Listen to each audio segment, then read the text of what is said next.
"Winter is coming," said Eddard Stark. When he uttered his famous words in the TV series of Game of Thrones, it was more than just a pronouncement of the normal passing of the seasons. Rather than lasting a mere 4 months, winter in the fantasy realm of Westeros could be a big problem. It could potentially last for years, even up to a decade. Crops would be harder to grow, the weather would be colder. The arrival of winter was the harbinger of an era of hardship. Of course, while Westeros is pure fantasy, seasons that last for years on end are not limited to fictional stories. We experience them on Earth. Various cycles are playing out on our planet, and when they are in conflict, we experience a period of stability. It's worth noting though that they will not be in conflict forever. In our future, winter is coming too. But what are these cycles? How can better understanding them help us prepare for our future? I'm Alex McColgan, and you're listening to the Astrum podcast. I started this podcast by describing seasons that lasted years. Join me today in exploring the different cycles that affect our planet's weather and warmth. To begin, we should probably ask a simple question. What causes the seasons that we are familiar with? You may well already know the answer to this question, but as it will provide the starting point for what comes later, it's worth reviewing. Besides, this question is not entirely straightforward. Depending on where you are on the planet, you may not actually get any seasons. Generally speaking, seasons we know of are caused as a result of our planet's tilt. Because our planet rotates at a tilted angle as it orbits the Sun, one hemisphere will point towards the Sun during part of the year, while the other will point away. Naturally, hemispheres that are pointed towards the Sun become much warmer, while pointing away from the Sun makes them colder, creating the regular seasons, summer and winter. This effect becomes stronger the higher up or lower down the planet you go. Consider the small Norwegian town of Tromsø. Because of its higher altitude, Tromsø isn't just pointed more towards the Sun. The tilt of the Earth is such that from its perspective, the Sun never sets for months in summer and never rises for a few months in winter. Naturally, this produces quite the seasonal variance. But this effect lessens the closer to the equator you get. There, the tilt of the Earth doesn't really change how close or far away from the Sun the area is, and as such, the Earth doesn't notice much temperature variation. It's all just a question of how close you are to the Sun. However, did you know that the tilt of the Earth isn't static? Nor is it the only thing about a planet's orbit that influences how warm or cold we are. Imagine for a second the model you are familiar with, of the Earth orbiting the Sun in a nice circle, flat to the plane of the solar system. In this model, we circle the Sun because of the Sun's gravity. This model is too basic. In reality, the Sun is not the only source of gravity pulling at us, although it is the biggest.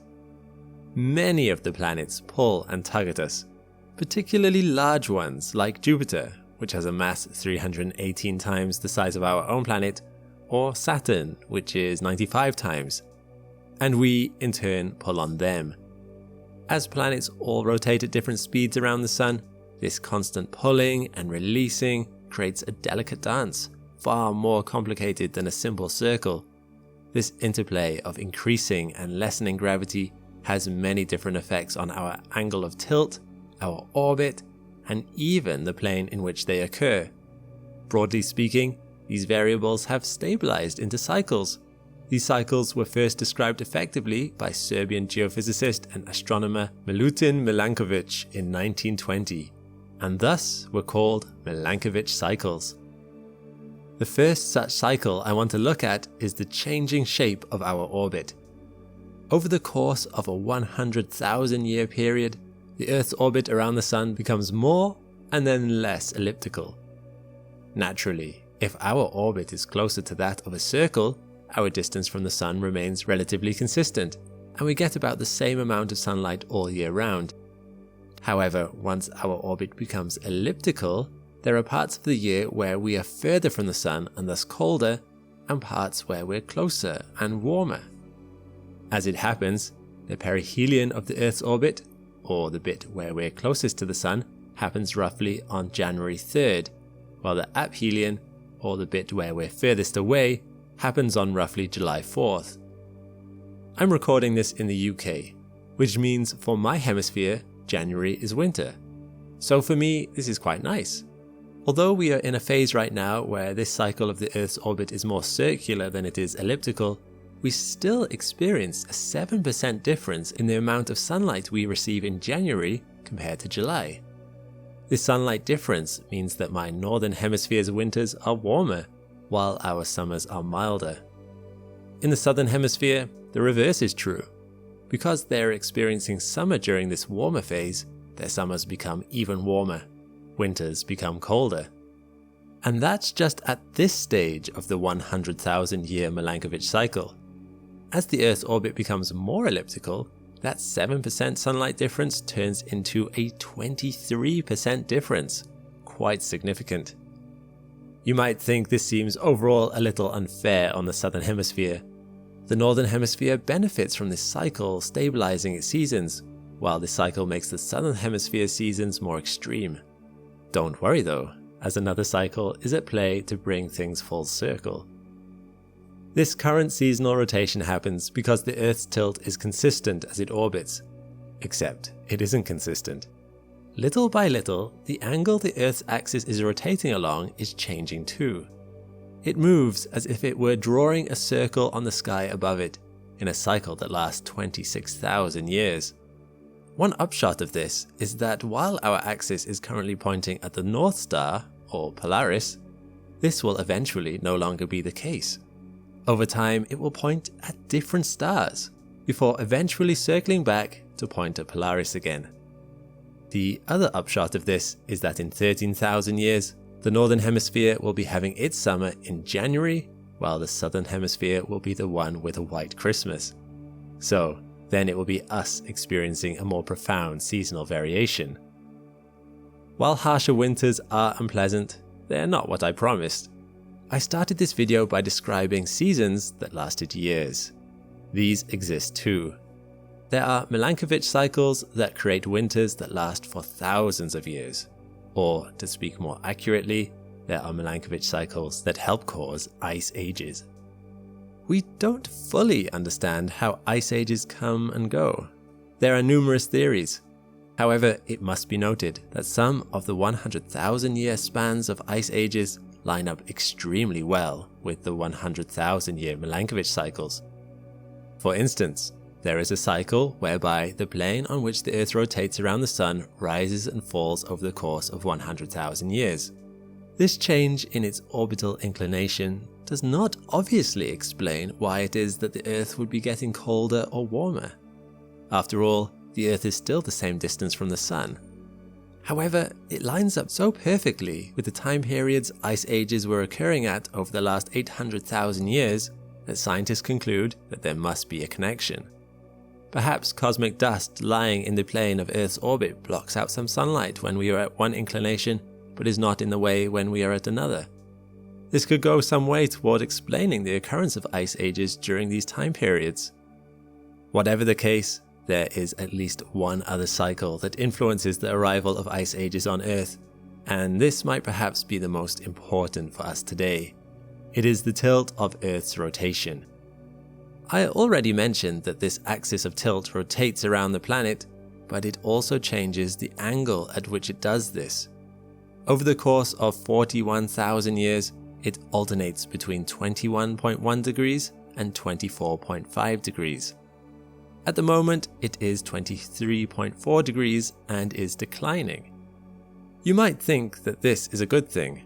The smaller the angle of tilt, the less extreme our seasonal temperature variations might be, and the warmer our winters will become. Surely that is a good thing for avoiding ice ages. Surprisingly, it is quite the opposite. Left to its own devices, this lessening tilt would lead us into another spreading of the ice sheets and cooling of the planet that would hit its peak in 9,800 years. It is not the harshness of the winter that causes this spread, but strangely enough, it is the mildness of the summers. You see, when winters occur, snow builds up at the top of mountains and in cold polar regions. In warm summers, this snow tends to melt away. However, if the summer is mild enough, the snow sticks around, becoming a more permanent feature of the landscape. Icy snow is white in color and reflective, which means that light has a tendency to bounce off it rather than be absorbed by it. This means that if the Earth is covered with ice, it reflects sunlight back into space and actively becomes even colder, thus creating conditions for even more ice. In more than one sense of the word, this is a snowball effect. We are right now in an interglacial period.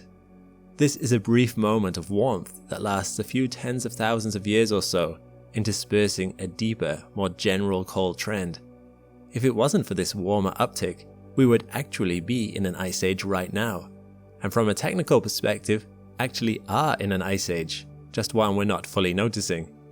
If it wasn't for this briefly warm interglacial period, mankind would have experienced ice across the history of its entire existence.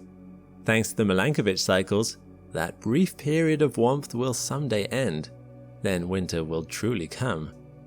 Of course, this is under the assumption that Milankovitch cycles are the only factors that influence global temperatures.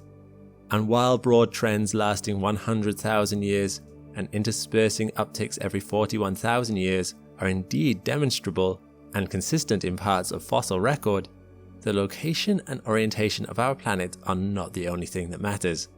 CO2 and methane levels in the atmosphere are also driving forces behind global temperature fluctuations. And if we're not careful, just as an ice age can build up with a snowball effect, stripping away of ice can happen in the same way, but in reverse. Less ice means less reflection of sunlight, making things overall warmer, which leads to less ice. Still, if Milankovitch cycles are the only factor in action, we are in for a cold future. The Milankovitch cycles affecting the planet currently are mostly working to stabilize the system, leaving us in a temperate, relatively even temperature zone. However, there will come a time when they will make temperatures, hot and cold, more extreme. We would do well to keep these cycles in mind. Milankovitch cycles are in it for the long haul.